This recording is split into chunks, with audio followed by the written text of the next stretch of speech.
y'all, it's K Divine. Coming back with another message.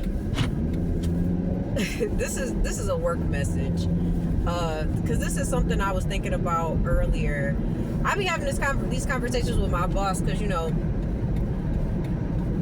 he gets really frustrated with our big boss because oftentimes he just really feels like he's always out of the loop and he doesn't give us enough information. And I want to maybe this might help somebody in your workplace. Sorry y'all, my camera's off, moving around and stuff. Maybe this might help you with your workplace, and this might alleviate some of the anxiety, because I think for a lot of us, especially those recovering from being a people pleaser, when you go into the workplace, you oftentimes want to showcase your best. And I'm not saying, regardless if you're a people pleaser or not, you should always want to showcase your best. But I think sometimes we get really anxious about how we're being perceived by the higher ups. And it doesn't help when you don't have a lot of help from the higher up team that, they're not really responsive in certain things. Like, for instance, at my job, we just found out while I had a couple of days off, that our store will be closing at 11 now instead of 10. And they gave us literally a week's notice, so and my boss had already written out that week's schedule. So it's like he had to go back and fix it, for our closes and all this other stuff. And, so it was just like, you're not giving us enough time to like fully prepare. And I mean, it's not a huge adjustment for all of us, but it's like these people have known about this stuff for a while, right?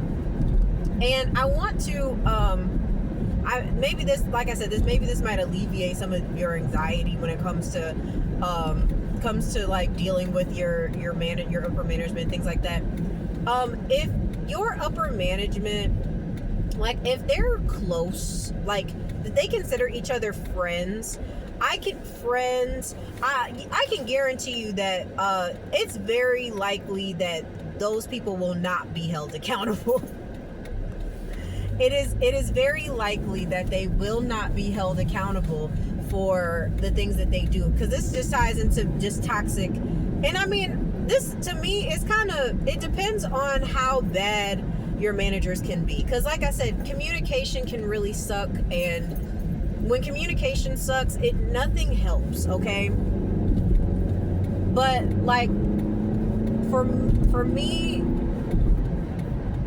communication is huge, because we need to know what's going on. And when you have a manager that is just terrible with it can be really distressing. I mean, because and we can even take this into like in personal relationships. If you are not as close with someone as, like, say it's an acquaintance or whatever, and you have a best friend or someone, or a cousin or someone that you're close to, and that acquaintance that you don't really know, it's kind of like disrespectful. They don't really say what it is that they mean, and you're getting kind of sick of it. I can almost guarantee you, if the person that you're closest to doesn't really fuck with you like that, they won't hold that person accountable either. They'll always make excuses for them. Oh, well, that's just how they are. And, oh, I wouldn't take that personally. Like, these people will not be held accountable. And don't stress yourself out trying to make it happen. Don't stress yourself out trying to get these people to see the error of their ways. Especially with a job, my biggest advice to you is start making your exit strategy. Because if it's going to cause you a whole bunch more stress, or if it's already causing you a lot of distress, it's time to try to get out of there and move on the best that you can. Because it is not worth your mental health, your sanity, staying in a place with people who are determined to misunderstand you, who are determined to not listen to you, who are determined to not follow through. And it's really not worth it. Like, because the thing that makes me crazy all the time is when I hear people saying things about, oh, well, I've been here for X amount of years and it's always been that way. And it's like, so you're complicit with it. So you just, and they're like, well, I mean, I don't like it. It's like, but you're staying.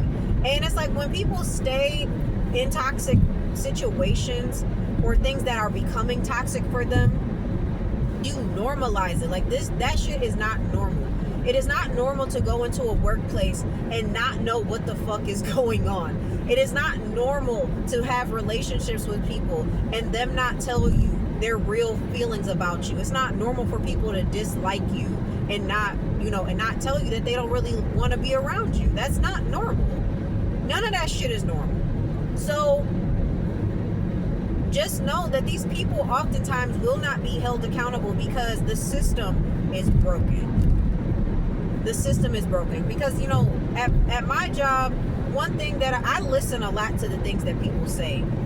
And I know that this job is not a forever thing for me. Like, I don't look at jobs that way. Like, it's an opportunity for now. I appreciate it. But I know that it's not something I'm going to be doing 10 years from now. That's just not the way I look at it. It's a stepping stone. And even my big boss knows that. He even said, like, positions like this are stepping stones. They absolutely are. So it's like, I see things for what they are. And I note it and I keep it pushing. Like, I have zero expectations. And sometimes that is what you have to do until it is time for you to go. It's like, yes, you might get frustrated. Yes, you might get irritated, but have zero expectations for these people. Just expect them to keep doing the shit that they've been doing. Don't expect them to change, because people who truly want to change will make the effort to do it. But people who are,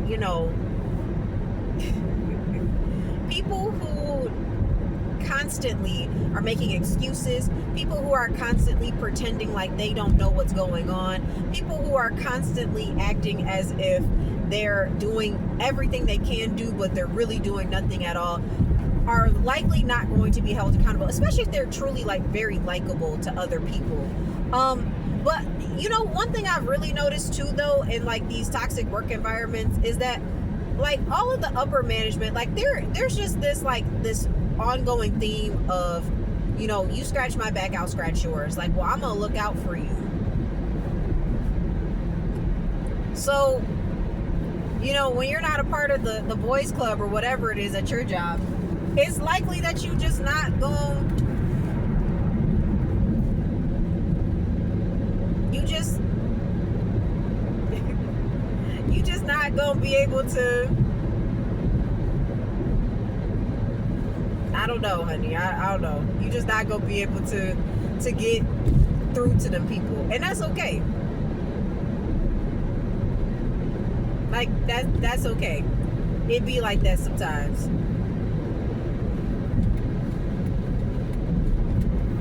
So I say all this to say, you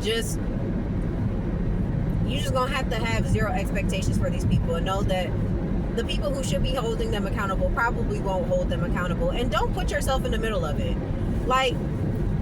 Especially if this is a job where you're if it's not something that you're really super passionate about, if it's well, this pays the bills, and if you have the opportunity to start looking for other positions, start looking for other positions and just move in silence and make your exit plan, and just do your best to keep your head straight while you're waiting for the next opportunity to come. And it may take longer than expected.